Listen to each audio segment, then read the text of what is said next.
Hello, Ta-da! We're on. Hey, hey. welcome to episode 24. 24 already. Wow, Yes, good. Wow. today we have the lovely Ryan Martin with us. Hello, Thank hello. you. Hello. Thank you for being here. Let me do my beat. Subscribe to our channel, people. It's good. Okay. You're going to start scaring people, Felipe. Oh, I thought that was the okay, sorry. I'll change next time. So, Ryan, I was just saying to Felipe that I can't even remember how we met, but I remember watching you play drums in a couple of shows in the West End. hmm Um, and I would just really love to know, take us back to when you started playing. How old were you? Did you have lessons? I mean, yeah. I didn't start till I was I think about 10 or 11, but I was absolutely like hooked from 5 years old. I remember it as clear as day. There was two instances that happened in a very short period of time. My dad used to live in Liverpool, and he took me out one day and we went to the caverns and I saw this statue of the Beatles and was like, okay, I want to do that. I want to hit those things. And then I would say maybe a couple of months later, my parents went to go and see Phil Collins play live, and they didn't have a babysitter, so I had to go. Seeing Chester Thompson and Phil Collins do a drum off at 5 years old, that was it. I literally knew that's what I wanted to do. And it took me 6 years to convince my parents to give me a set of drums. And I think I've annoyed them since with it. So, yeah. And did you go straight into lessons and stuff, or were you kind of just worked it out for yourself? I had lessons straight away. So the reason why it started was we moved house, and I'd had a drum kit for many years, but my parents didn't really want me to play it. They were a bit like, we don't really know where to start with this, and it was very noisy. They basically decided that we're going to move house, and on the move of that we did, I ended up finding these drums again that I'd kind of forgotten about and started kind of tapping them. And the next door neighbors thought, "Oh, are you a drummer?" And my parents were like, "No, he's not at all." And she said, "Well, look, we're part of the church, and we've got someone that is looking for some more students. Does he want to learn?" So I went, and I had, I think, maybe 5 or 6 lessons with him. And then he said, "I can't teach him anymore. He needs to go to my teacher. I just can't teach him. He's moving too quickly." Wow. And I don't mean that from a talent point of view. I meant because I literally was on it every day. I was on it before school and after school every single day. I think it took me 4 weeks at least to just play a basic rock groove. I was not a natural person to it. So yeah, that's basically how I got into it. Cool. And I can tell by the things I read about you and the setup you have in your studio that you changed quite a bit. You're not just a drummer anymore. So tell us, what have you been doing lately? Yeah, I mean, this is something for me that I find really important, is that, you know, going through your career, I think it's about being a musician as much about being a drummer. And that goes from being a pianist or a violinist, learning rhythm and where it comes from and what it is. That's really fundamentally important. And I was very fortunate that I was taught by 4 Royal Marines, and one was a percussionist, one was a drummer, one was a theoretical guy, and one was a pianist. And I hated anything apart from playing rock. I hated anything that wasn't rock music. But my God, am I so happy that I learned it and I did it, because, you know, having this extra string to my bow, so to speak, is invaluable. True. You know, And how was kind of like the transition in terms of work from being a guy who only played the drums to a guy who played all these other instruments and write songs and arranges and stuff like that? How I mean, because there's the old joke how did the band, the drummer got fired from the band and hey guys, I wrote a song, you know? Yeah. It's so true. I mean, I don't remember the transition. All I remember when I went to the Brit School, and when I was there, they had a film class, you know, film scoring class, and I was like, I really want to do this because I just love film, and I was hooked. I was hooked about kind of doing analysis of films and how that worked and what it meant and how a composer could change you emotionally, and I just loved that. But I got into drumming because I had a gig that was up in the Shetland Isles, which is really strange. I ended up touring up in Shetland, and that kind of took over the writing. I kind of think if I'd had a bit more time and not gone into the West End at such a young age, I think I would have probably skipped a lot of the drumming stuff in my career. I think I would have gone into writing. But yeah, I had a job and I had a career, so I went there. But I really got back into writing, if I can be really honest, and I will be very honest about it, is that unfortunately I felt like I'd done everything I wanted to do as a drummer that was creative for me. And I felt that the gigs that I was doing, it was very much, I was very much being constricted with what I was allowed to do and be creative. And I got into this industry to be creative. So this is now my outlet to be creative. And thankfully, it's transitioned into being a career as well. So yeah. Cool. That's so interesting. I love that because in our last podcast to Russell Gilbrook, he was saying a similar thing about creativity and how he was used to just doing X, Y, Z, what he was told, because you're reading. And so it takes someone else to have faith in you to go, no, you do you. And for you to have that space and that time to figure out what it is you want and who you are as a player. Yeah. Are you allowing yourself that as a drummer now? Now you're composing? Yeah, I mean, I actually find, I look back on how I used to play things, and I find myself highly irritating sometimes when I listen back to some recordings. I think, why did I do that? What was that about? And I think it because I was so young. You know, I was 19 when I had my own West End show. You know, that's not normal to have that. And again, I don't mean it from a talent point of view. It was very much right place at the right time, and I could do the job. But that pressure of having a West End show at 19, like, no, if I could go back, I would change that, because it was intense. It was a lot of pressure. And I think that with regard to playing now, I mean, I don't really play that much anymore. I mean, I haven't played drums since January of this year. Like, I literally haven't even played a groove. But I'm still interested in it. And now, to be honest, I have a rule. I don't really play drums on any of my own stuff anymore. I get other people to do it. And the guy that I use the most is Guy Richman. I mean, he's just a monster. And he's been one of my best mates for years. And the thing that he brings to the table, I can't bring to the table because I have no objectivity being the composer. So having someone to come in and I go, do your thing. They do things I could never think of. You know, so I think for me, I still have a lot of love for drumming, and I still do. You know, before pandemic, I was still doing The Lion King and Mamma Mia. I'd done those for almost 15 years. And I hope to go back to them when they open up again. But yeah, I mean, I love watching drummers now. I really love watching other players and seeing what they do. I mean, Kira, your stuff that you do with the time signature challenge, I mean, it drives me nuts. I love it.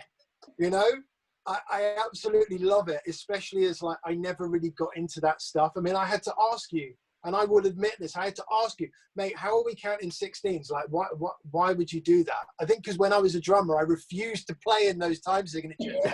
So I never had a problem. No one does. I'm a big geek. Who plays this? No one. It's just a silly... No, you do. I know, but you know, no one's going to hire me for playing 15, 16. Yeah. But, you know. But I love that though. I love watching other people, and I love learning things from a musical point of view about drummers as well. But the great thing for me is if I walk into somewhere and there's a drum kit there, I will play it. I still have that love for it, you know. Cool. And being a drummer first and everything else later in life, did you start writing songs from the perspective of being a drummer, or you just like wrote songs? I still now, when I sit with the director and I talk through my ideas on things, I will still kind of go, okay, so it's going to come to here, and we're going to go. I don't sing melodically. Everything the basis of everything I do comes from its rhythm. It comes from that earthy place of being a drummer still. So I think, yeah, in answer to your question, everything I do still now comes from drums and rhythm. And I probably put them a little bit too high in the mix as well when I produce stuff. But yeah. Yeah.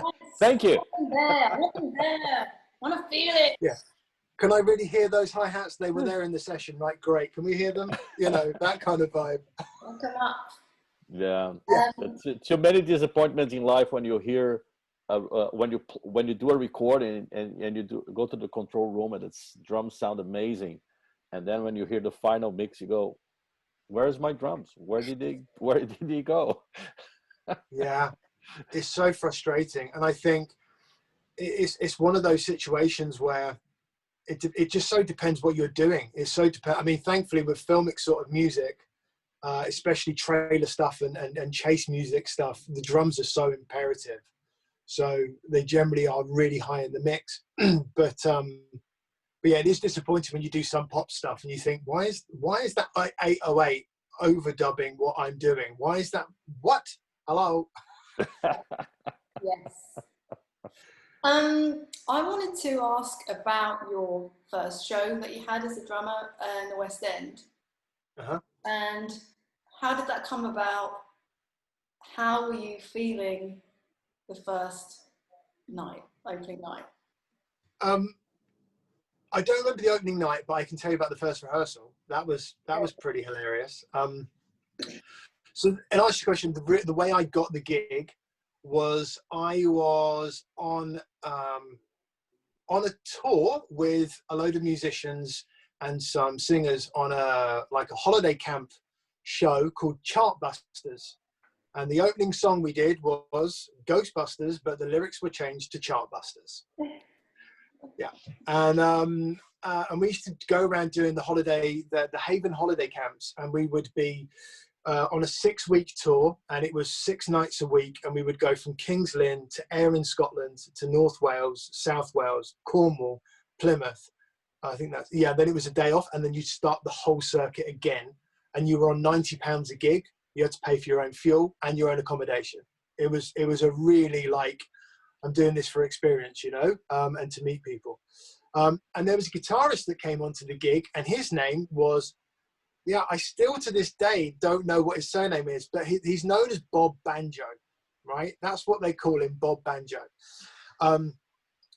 Incredible guitarist from back in the day. And he said to me, man, the drummer at Mamma Mia is looking for some depths, and I really think you could do it. So I go and sit in with Frosty on Mamma Mia, and I say to him, you know, look, I'd love to have a go. And he says, well, you're pretty young, you know, I'm not sure, I need to talk to the MD. So he phones me the next day and says, look, Ryan, you're just way too young, we can't give you a shot. So I called my old head of music, which is a guy called David Beer, and I told him the story, and that was it, left it. Next thing I know, about 3 days later, I get a phone call from Frosty saying, Ryan, you're going to come in and we want you to do it. I was like, what? It turns out my old head of music was best mates with the MD and had said to him, give him a shot. Seriously, give him a shot. So I went in and I sat and I watched the show maybe 12 times. I annotated everything. I literally wrote out the fills verbatim what Frosty did. And I went in and I did my first show, and it was the most stressful thing I've ever had in my life, because I'm sat here playing a show and I've got Frosty behind me, who was the drummer for the Cutting Crew, for God's sake, it was serious pressure.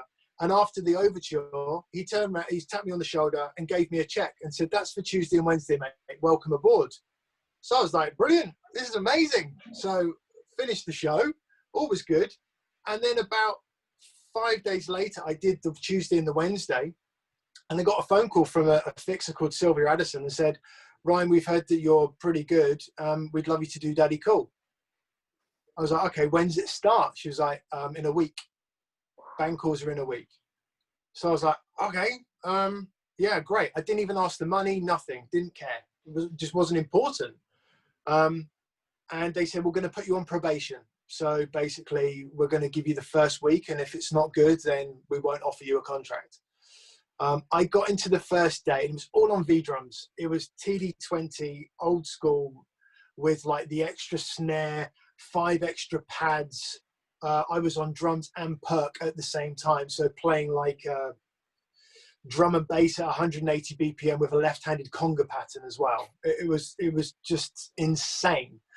But the first track I got put in front of me was "Hooray, Hooray, It's a Holly Holiday," right? And the pattern, I couldn't read it. I looked at the page and I had absolute mind blank. I could not read it for anything. I couldn't decipher what was going on. So I looked at the eldest person in the band and went to them and said, "Can you please help me with this rhythm? Please. Don't tell anyone, please." And there's this guy called Jeff Daly, and he just said, "Oh, mate, I'll show you." So he just clapped the rhythm to me, and I went, "Oh my God, I got it." And it was like he'd just given me a key. And then the rest of the rehearsal, I was fine. But that first, whether it was the pressure of the gig, the pressure of not maybe getting the contract or whatever, I literally had a mind blank. Couldn't read music. Couldn't do anything. Couldn't function. So yeah, that was that. And I think after that, I just loved it. I enjoyed it. We played, there was ragga, there was drum and bass, there was hip hop. I think, Kira, you sat in on that show, and I think you watched that. And that was, it was mental. It was so crazy. It was really fun. Shame it only lasted 7 months. But yeah, so I don't remember opening night, but I do remember the first rehearsal, and that was terrifying. Awesome. So the question is, in terms of musicals, for the people who are going to watch it and want to get into the musical thing, what is it that the MDs want from a drummer? A guy who just is able to read, or is there a little bit of room for your personality to come through, or is just like, no, you read whatever I wrote on the paper? It varies. That's such a difficult question to answer, that one, because some MDs will allow certain people to do things. Some MDs are very, very strict on what they want. Some MDs will point out, "Mate, here is absolutely has to be the same fill. You can't deviate. It has to be what's written." And it will generally be because there's a cue. That cue is for whoever's on stage. But there are some MDs that will want you to play verbatim on the page.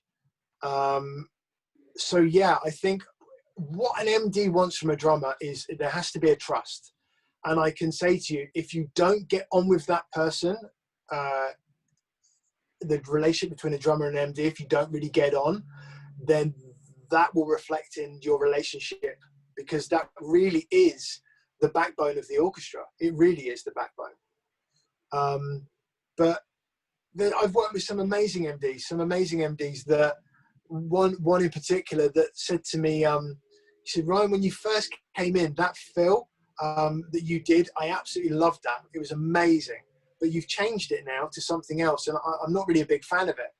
I thought, what was that fill? He was like, "Yeah, it was something like this." So I went back to playing it.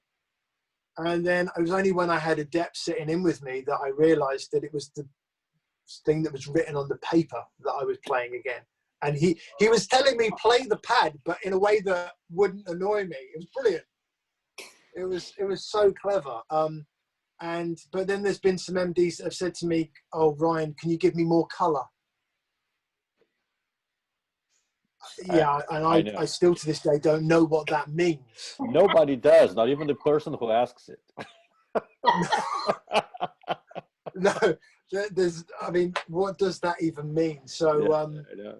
yeah, some MDs are really up for you to do things, and some are not so much. But I will put this out there, that generally MDs and drummers move together. So if you work with an MD and you get on well, you will go from show to show to show to show with them.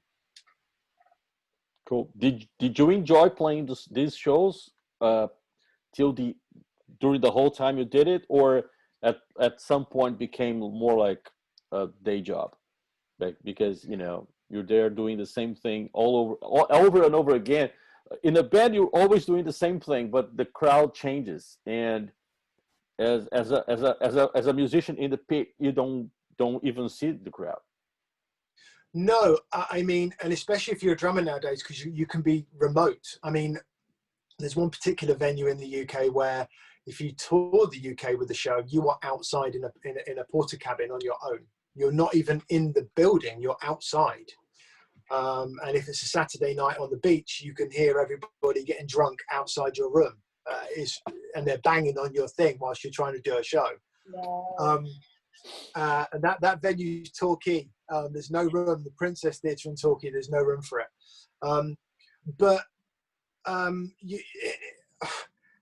I loved doing the shows. Okay, I absolutely loved it. I didn't like having a show for myself on a regular basis.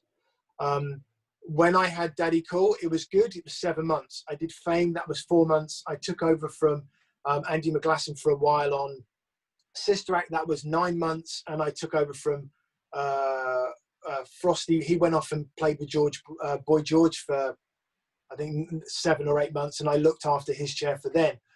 And it was good. But ultimately, my favorite thing was depping. I absolutely loved it. And I was depping on 12 shows at one time. So wow. Within 1 week, I could go and do one of 12 shows. You could do Lion King on a Wednesday matinee, go and do Avenue Q in the evening. The next day, do Jersey Boys, Grease in the evening, Mamma Mia, then Wicked, then go and do Hair. And that was the challenge for me. That's why I got into this, was the challenge. But then you don't have the stability that they do financially.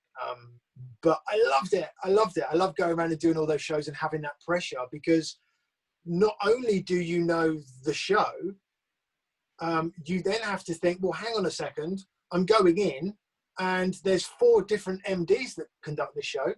And one MD might count a 3-4 in, and another MD might be bang on the nose. Another MD might be 1, 2, 3, 4 in at the same point.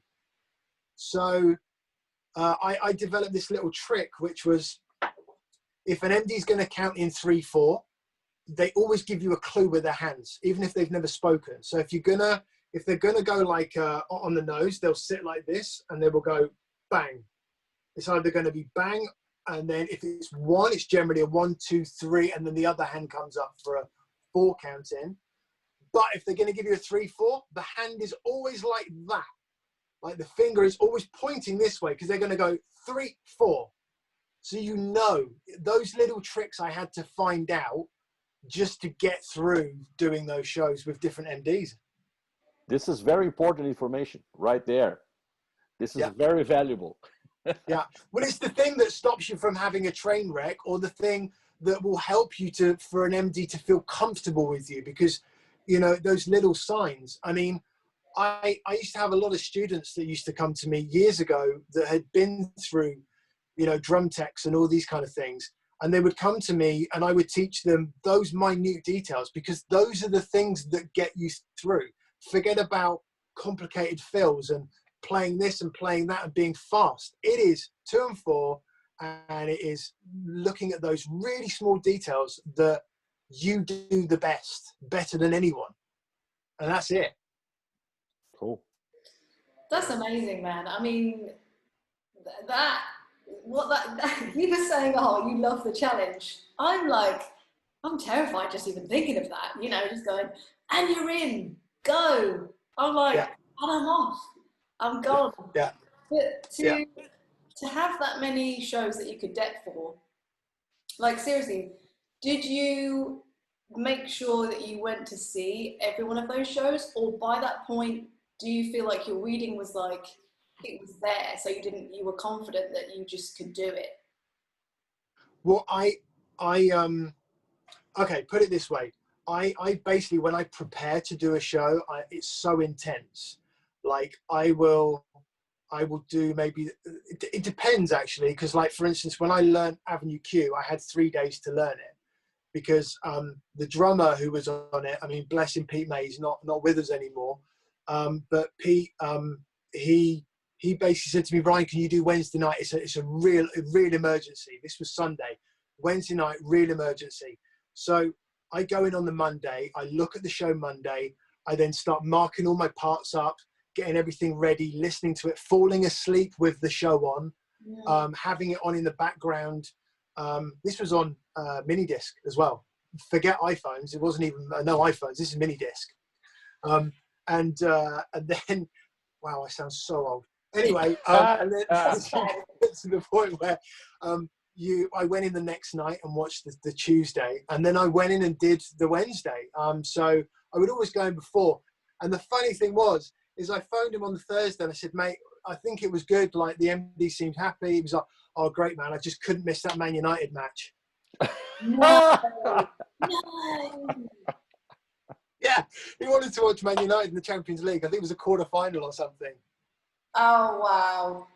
Yeah, really funny. But the preparation for it is something that I was really studious on, because I used to do things like, if there was a fan in the drum booth in the summers, I used to go into my practice room and put a fan on and aim it at the music, right? Just so that if I was ever playing and that fan got underneath my music and blew it off, I knew where I was all the time. I always knew. So I would go into scenarios where a stick would break. I would physically get an old stick and kind of snap it a little bit, then play through that part of the show, knowing the stick would break and how I would get myself out of it. So yeah, I mean, I used to go into ridiculous lengths. But the great thing about it is that if I got called to go and do Lion King tomorrow, I wouldn't practice, I wouldn't rehearse. I would go straight in, no warm-up, no nothing, just go straight in and do it. Because it's part of me when I learn it. That's awesome. Oh, yeah. Okay, we've got 10 minutes. Felipe, do you mind if I just jump in? Yeah, go ahead. So I wanted to talk about your album, Title Unknown, okay. Right? Yes. It's so beautiful. The strings on it, oh my God. It's just, I love it. Bless you, mate. Tell us about that. Can you tell us how that all came together? Did you do that prior to lockdown? Tell us the details. Well, basically, I used this lockdown period to kind of like put some really old things back together, if that makes sense, like revisiting old ideas and things that weren't quite finished. So that album that's just come out is actually the 4th album within a month. I've released 4 albums in the last month, and it sounds a lot, but it's just me going back over lots of old material and basically tweaking it, looking at it, and then collaborating it and releasing it as an album. But this one was really a start from scratch moment. And I am so bad with calling things names. So I thought, yeah, I'm not sure what the title was going to be called yet. So I literally wrote Title Unknown. And I thought, I'm just going to call it that. Great. Done. So that's why it's called Title Unknown. It comes from pure laziness and no creativity on my behalf. So don't think I'm clever. But yeah, it was put together with Halo Strings, who are a string quartet that I use a lot for lots of the filmic stuff. They are so good, and they record from home, and I give them a brief with all the string parts and everything that I sit and orchestrate. It's all done in MIDI basically beforehand, and I send them all the template, the Logic stuff. They record it from home. And then it comes to me, and then I've got a master in America, and he then puts everything together. So yeah, I think the process from start to finish was about 4 weeks. I think from me starting it, Oh, sending all the stuff off, mixing it, mastering it, and the release was about a month. Cool. amazing. That's fast. That's great. So yeah. Yeah. We have not long. Felipe, Sure. should we go with our last question, or have you got a short one? No, I think it's time for the Kira's last I question. don't know why it's mine. What do you think is missing from drum education? Wow. Okay. I you've really got me on a. This is one of my favorite areas, so I might go on a bit here. So buckle in. I get really frustrated with certain educations in general. So that, you know, with regard to drums, I find it really sad that you go to a place like I'm actually not going to name any names. You go to an academy of some sort, and you get given a course that you feel is going to be beneficial for you as a player and for your career and your development. And I find it really sad that a lot of those core things that are in there are an absolute curveball to what you need. And the level of importance that is thrust upon certain things just to get criteria to call it a course. And that really frustrates me. So what I think is missing is the basics, the absolute basics. And I've witnessed it. I mean, I must have had 10, 20, 30 people come and have lessons with me, and they can't play to a click.